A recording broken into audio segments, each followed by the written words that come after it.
আপনারা জানেন যে ডব্লু প্রত্যেকদিন সকালবেলা সকাল হইতে না হইতে এই চায়ের দোকানের সামনে এসে বয়ে থাকে নাস্তা পানি করবো এর লেগে।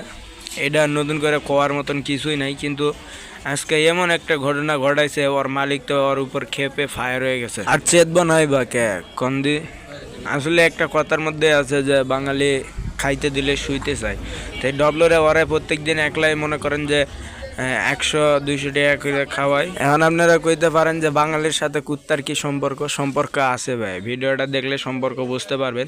বাঙালি যেমন মনে করেন যে খাইতে দিলে শুইতে চাই, এই শালা ডবলো করছে কি ওই প্রত্যেক দিন তো নাস্তা খায়, আজকে আবার করছে কি ওর বউরে নিয়ে আইছে নাস্তা খাওয়াইতে। আর আমি আগের থেকে একটা কথা কয়ে রাখতে চাই যে ডবলোর কিন্তু চরিত্র ভালো না, চরিত্রের দোষ আছে। এখন তো এই চরিত্রের কারণে মনে করেন যে ওর বউ তো একটা না, বউ আরো বহুত আছে। এখন যদি প্রত্যেক দিন একটা একটা করে বউ নিয়ে আসে তাহলে মনে করেন যে মালিকের অবস্থা তো একেবারে খারাপ। এখন কি মালিক কি করবো কন্দি?